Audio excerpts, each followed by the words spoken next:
Hey folks, put the kettle on. It's tea time with Salty Brine.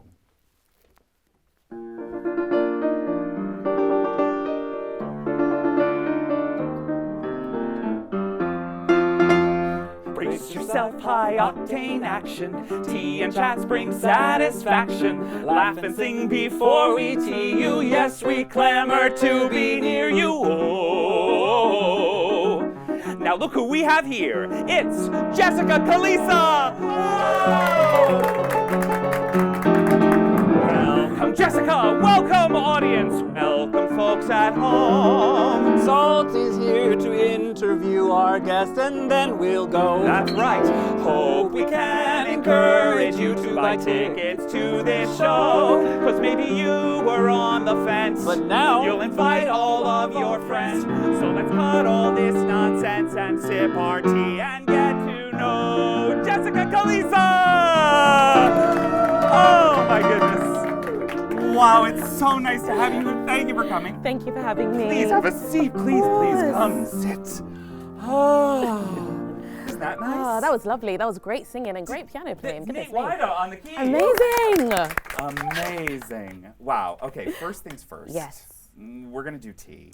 Yes. You live in London. I do. Do you drink tea? Of course. Okay, I'm nervous. Because I'm going to pour you tea now. Yeah. I don't want to do it wrong. I love tea. I make tea all the time. But then suddenly when I'm around somebody from the UK, I'm like, yeah. I know it feels like pressure, right? So do you do milk first or do you do milk after? No. Do you care? Do you matter? Does it matter? It depends on the day. Oh. It depends on the day. What's your mood right now? My mood right now is tea first. Tea first. Milk after, yeah. I do tea first because I like to know the color of the, when I pour the milk after, like I get the color right. Yeah. We're doing a lovely Earl Grey for you. Yeah, Earl Grey is my favorite. Oh my God, okay. My favorite. I think it is probably the most British tea there is out there. Because I always go, I was in London a few months ago and I kept ordering English breakfast tea, which is embarrassing because I think people just call it breakfast tea. Yeah. I did that. Many times I did it before I caught on. And how did you take a little, milk? I do take a little milk. All right. Just a dash. Just a dash. Just a dash. Oh. Yeah. How's that for you? Perfect. Perfect. Oh my God. Okay, this is for you. Thank you so much. There you It are. smells This is for me. amazing Let's see. Let's taste, shall we? Shall we go for it? Oh, it does smell very good. You're sure? Gotta I give it a didn't put little milk in mine, stir. so. Oh, okay. All right. That's just me then. And to do it the English way, you've got to stick your pinky out. Oh, get pinkies up. Yeah. Listen, I can't I'm even do it there. myself. I'm ready. So I'm ready for you pinkies up. Yeah, ready? 1, 2, 3. Mmm. Oh, do you like that? I do. Yes! That's a good Earl Grey. We nailed it. Okay. I'm opening my special magic drawer. Okay. I'm a host. You are. It feels good. All right, you are here in town, in New York City, because you have directed a show called Queens of Sheba. Yes, I have. I am so excited to hear about it. Tell me everything. Okay. What's the show about? So, Queens of Sheba is about 4 black women, and it's centered around their experiences of what it means to be black women in the UK. It was loosely based around an incident that happened at a nightclub called the District's nightclub, where 4 black girls were turned away for being too dark. It was an unfortunate situation, but it started a very important discourse about what it means to be black and face racism, and be a woman and face sexism, and face them both at the same time. So I wrote a dissertation about it at university, and Queens of Sheba came out from that dissertation. And there's a word called misogynoir. Misogynoir, yes. Which is about this intersection of women, of women and race. Yes. Yes. And so you study journalism. I did, yeah. And your dissertation is on this specific topic. Yes. How did you parlay all of that into the world of theater? Right. Why did you want to make a play about this as opposed to making a film or writing a novel or whatever? What brought you to theater? So I'm an actress. There we are. There we are. There we have There we are. So I've been acting for as long as I can remember. Yeah. And I was always watching plays and plays and plays and plays and plays. And there's just something different about theatre to TV. I feel like when you're on stage and when you're watching something live, it's so much easier for you to be immersed. Whereas I feel like when you're on screen, there's sort of that distance between it. Yes. And I watched a play written by Ryan Calais Cameron, which was called Timbuktu. And it spoke about the lives of 4 black men. And I said, hey, Ryan, that's amazing. Yes. I have this great idea. How about we do it for women? Hey, women. Yeah, hey. And what was his response to that? Let me see what you've got. Yeah. Show me what you've got. Show me what you're working with. Yeah. And this you showed him this dissertation? Yeah, I showed him this dissertation. Yeah. I showed him all my research, all of my interviews. I made a documentary on it. Oh, you did? I did. Did you direct that documentary? I did direct that documentary. I did. You do a lot of things. I do. I am very multi-talented. Yeah. But yes, I did, and that formed a part of my dissertation. And he saw it and he was like, "Wow, I didn't know there was so much about this." And I said, "Yeah, let's make a play." Amazing. And we did.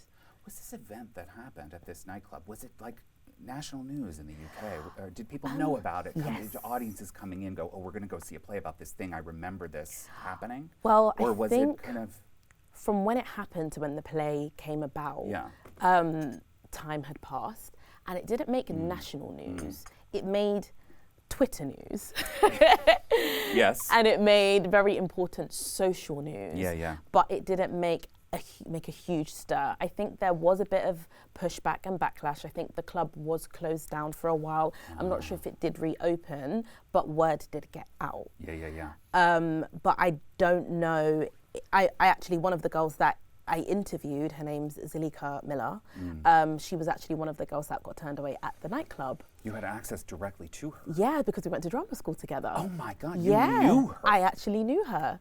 So I interviewed her for my dissertation. We spoke about it, and then she came to see the play. I think the play came around 2 years later or something.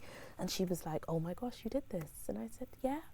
Yes, you got to present this thing for her. Yeah. That must have been overwhelming for her. Yeah, and she really loved it. Oh, that's amazing. Yeah. And you interviewed a lot of people, didn't you? I As part of did. the research for, Yes. and what was that process like? You were specifically women, black women, yes? Yeah. Not just these women from this nightclub, but like Yes. across all experiences. Yeah.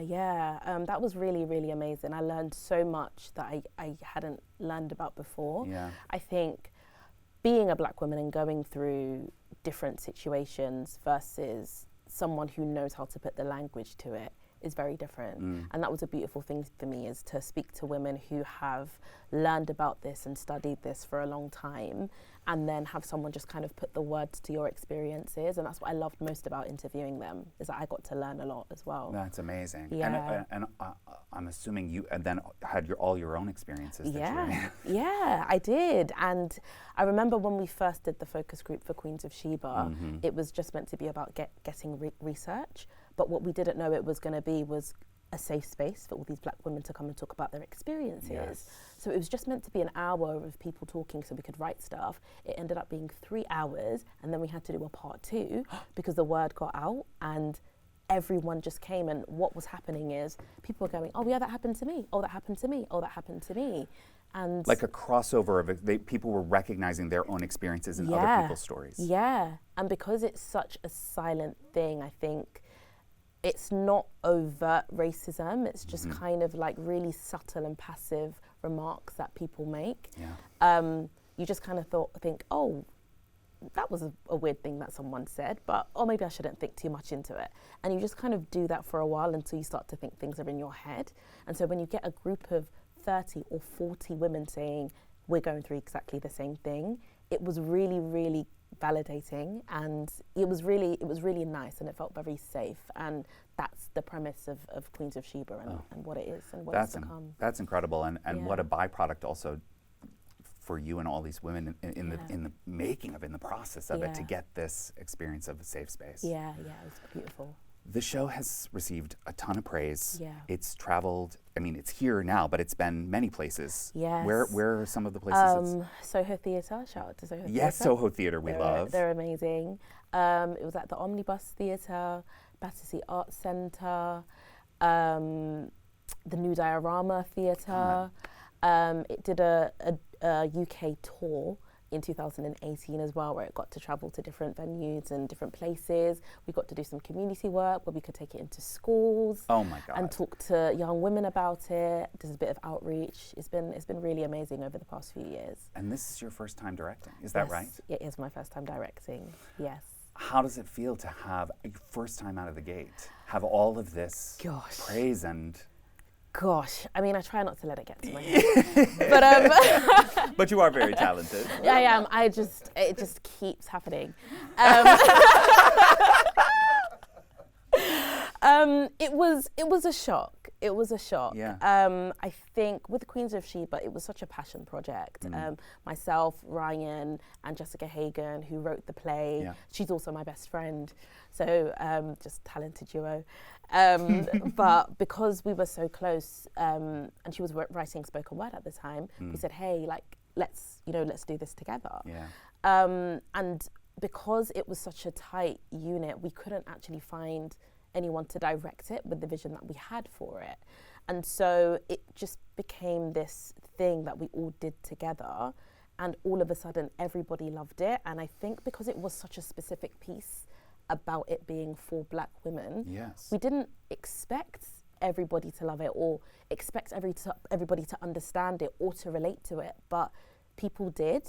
And I think for me, having never directed before, I just thought, oh, okay, so because I've started off as an actress, I love to write. Storytelling has always been my medium. And I thought, okay, directing is just another way of me being able to tell these stories. So it's lovely. It's still the start of my journey, but I'm really excited to see where it goes. That's incredible. Yeah.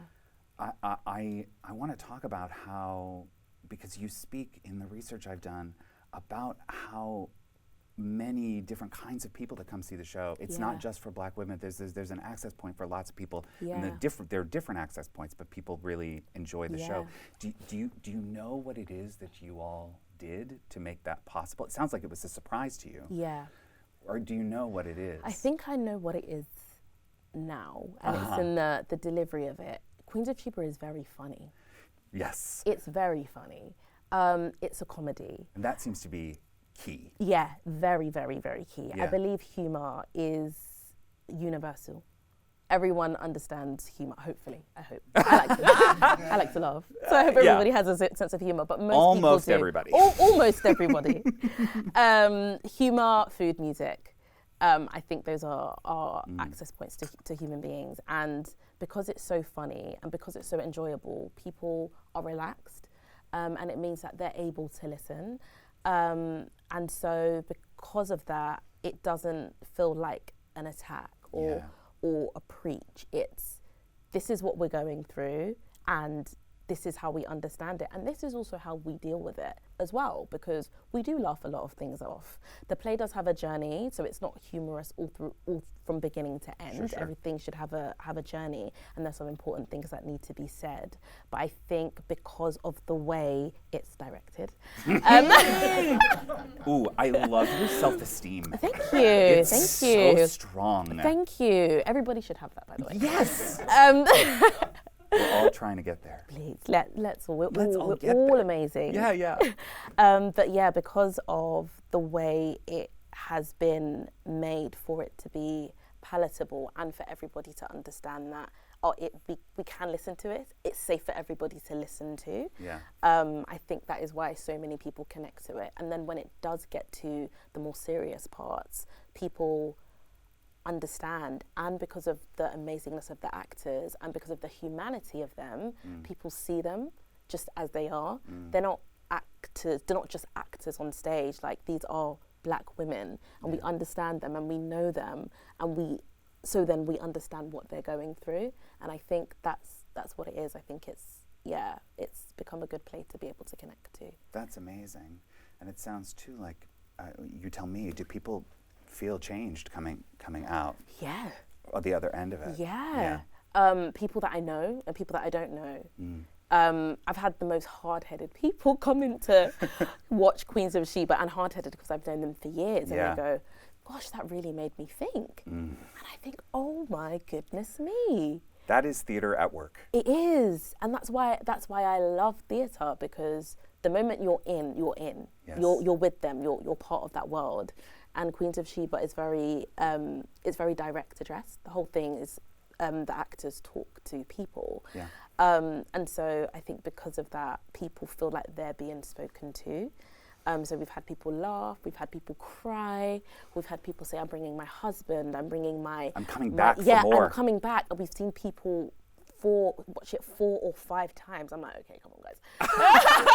Like, I mean, I know I'm good. I know, but I'm not that good. Come on. Like, come on. But they genuinely love it. Yeah. That must feel yeah. so nice. It does. It feels like the reason that the play was made is happening. The message for it is happening. And it's been going on since 2017. And we're in 2024. We did have the pandemic in there, and it's did. lost time. It means nothing to me. I don't know where it went. So let's call it 5 years. Let's take away 2 years. I don't know. Take away 2 years. 3 years if we're being generous. But that's amazing. I mean, here you are over here. So you study journalism. Is this play journalism? Do you think about it like that? I've never thought about it like that, actually. But in a sense, I guess journalism is another form of storytelling. It's reporting. Yeah.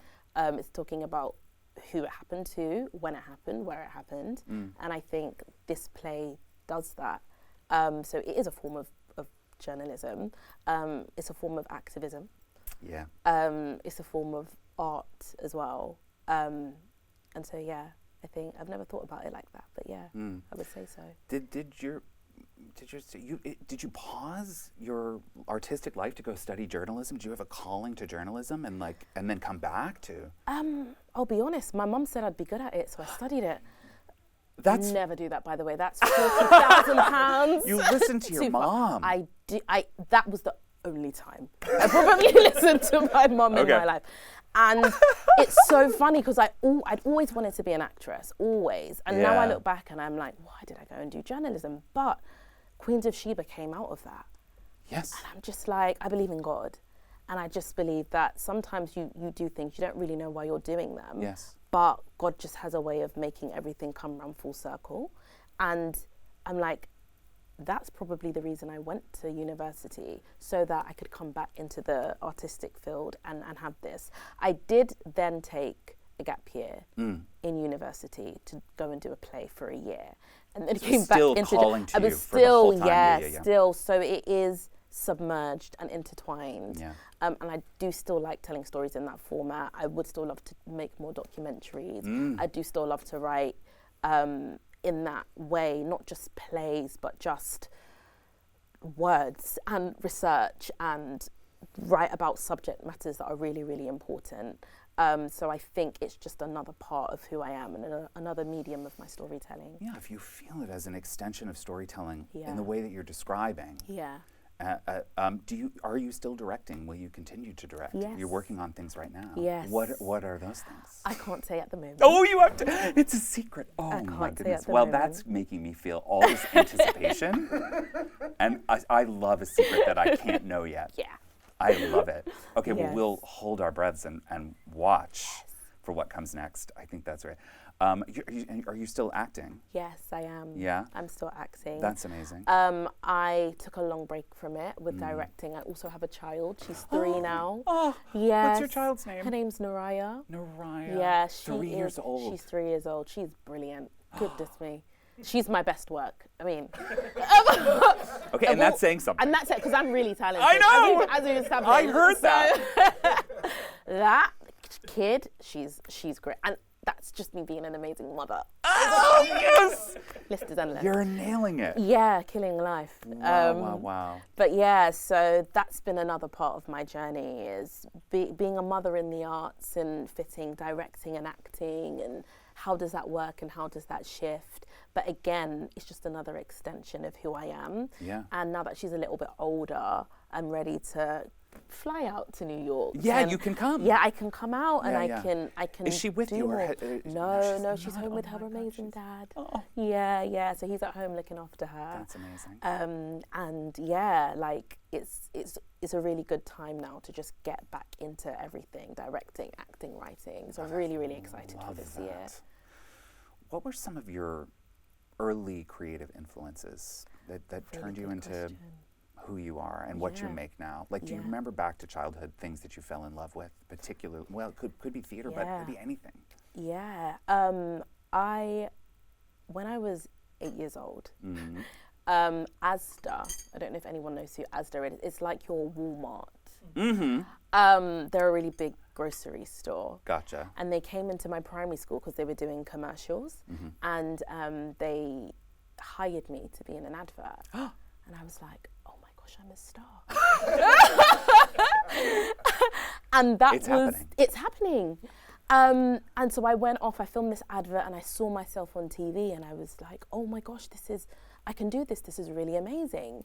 And then we had the school play in year 6, and they made me the lead character because I was just, I don't know why, I just like to talk. And I was like, oh, I could do this. And so I guess in some ways I was my own influence, but but it's because I realized I would do these small things, and then it was really possible. But I think as I was growing up, there was no one really doing anything like I was doing, because I was a young Black British female, and there weren't a lot of them, apart from this one lady called Adjoa Ando. And she plays Lady Danbury in Bridgerton. Oh my I don't know goodness. if anybody knows that. So she was my first ever really big influence. And I did a school play in year 9 called Serafina, and I played Serafina, obviously. I'm silly. And Adjoa Ando came to see it because her daughter came to the school. Oh. And I had no idea until I was looking into the audience, and I said, oh my gosh, that's the lady from Casualty. Casualty was a show that was on at the time. Fast forward about 10 years, I went to watch Richard III at the Royal Shakespeare Company, and Adjoa Ando was the lead. Oh my God. And my friend knew her, so we went back and he introduced me. And I said, I don't know if you remember, but about 10, maybe 15 years ago, there was a play called Serafina. And she said, yeah. I said, I was Serafina. She screamed the whole place down. She grabbed her daughter, told her daughter ran around the room. She was like, no way, no. Everyone was looking, and I was like, oh my gosh, Richard III is screaming. She's the star, I'm not the star. But she was like, you were incredible. She said, are you still acting? She remembered. She remembered a play that I did so many years ago when I was like 14. And again, it was another one of those moments where I was like, gosh, like things just really come back around full circle. But I remember she was one of my huge influences, and to see all of the things that she's doing now is amazing. Yes. Also Viola Davis, bringing it stateside. She is honestly one of the most incredible actresses I've ever seen, and it's because I think she's able to show what I think playing women sometimes is really difficult, or being women is really difficult, because it sometimes people think we're one thing, and there's a rawness to Viola Davis in her art that I find so inspiring. And on a director's perspective, there's a woman called Yael Farber who directs the most incredible plays. She's able to take you and transport you into a world that you've never been in before. If she sets a play in Egypt, you feel like you're in Egypt. If she sets a play in 100 BC, you feel like you are there. And so I would say those are the 3 main women that throughout my creative life have been the biggest influences for me. Ooh, that's a very good answer to that question. Thanks. Do you feel like theater wants to be in this way you're describing this director? What was the name again? Yael Farber. Yael Farber. Yes. That theater should transport us. Do you want to do that with this theater? Do when we see Queens of Sheba, do we feel that we are there? Yes, Yeah. we should. Yeah. We should. We definitely feel like we are part of these women. Yeah. And that we feel, one of my notes is that the audience member are your 5th queen. So there's 4 Queens of Sheba, and I always say the 5th queen is the audience members. Yes. Because it allows them to feel like they are part of this story. And so we take you on that journey. We transport you from the beginning to the end. And I think that's how people feel anything in theatre. Yeah. When you feel like you're on a journey with those characters and you're taken there with them. There's a character in the play, and I haven't seen it yet. Yeah. but a character named Charlie. Yes. Can you tell us about Charlie? Yes, I can't tell you so much about Charlie. Oh, good. Charlie is a man. Say no more. So, in Queens of Sheba, the queens talk about their experience of going on this date with a man called Charlie. Mm-hmm. Charlie is a white man who talks about black women in a way that he may not realize is quite misogynistic or racist, but it is. Yeah. And it just talks about, I think that the thing about Charlie is understanding that even though we may not realize that calling women exotic, or, you know, saying Niggas in Paris is your favorite song, you may not realize that that is in fact racist or sexist. Charlie is many white men. Yeah. And what Queens of Sheba does is it talks about the experience of going on a date with many Charlies and how it is from our perspective. It is humorous, it is funny, but the reason why people find it so hilarious is because they relate. They've either been on a date with Charlie, they've heard about dates with Charlie, or they are Charlie. They are Charlie. They are Charlie, and they're like, oh, yeah, I may have said that. Actually, that probably wasn't the best thing to say. To be able to make the Charlies in the room laugh. Yes. And see themselves. Yes. And hopefully make some shifts. Yes. That's incredible. Yeah. Do you have a relationship with New York City? Not the deepest one. Do you have plans while you're here to do things? What are you going to do? I want to go to the Museum of Ice Cream. You do? I do. I know. It's crazy that that's top of my list. I've never been there. Do you live in New York? Yes, I do. I've lived here for 25 years. And you've never been to the Museum of Ice Cream? I'm lactose intolerant. Oh, do you know what? So am I. But there's a pill you can. You gotta. Yeah. You just gotta go. Just take the tablet. Oh my God, no! I would love to do. Yeah. Okay. All right. Well, I'm gonna look that. Yeah. I'm gonna look that up. Is there anything I should do if I visit London? Oh my gosh. Yes. I mean, I know there's a million things, but like, is there a thing that you like to tell people to do when you visit London? I would say, as boring as it is, do all of the sightseeing. Just do the touristy do things. The touristy First time thing. out of the gate. First time out of the game. Do the London Eye. Do Big Ben. Yeah. Do the Tower of London. Because I feel like, first of all, everything is within like walking distance of each other. So you can nail London in a day. I'm feeling confident about it now already, now that you're saying it. You can do it. And you learn so much about the history of London just in one day. When you've done that in the day, check out the nightlife in the evening. Because it's serious. It's serious. It's really, really, really good. I want to go out in London with you. Jessica, thank you so much for being here. This has been loved it. A delightful chat. Thank you Ladies so and much gentlemen, for having Jessica me. Kaliisa. Thank you. Amazing. Thank you, everybody. Queens of Sheba is playing at Lincoln Center. Yes. January. We started last night. Yes, we Runs did. through the 12th. To the 13th. To the 13th. Yes. You must check it out. Thank you so much. Thanks, Jessica. Thank you to our studio audience. Thank you, everybody. Thank you for coming to Tea Time. Oh, Nate Wida, play us out. Woo! Woo!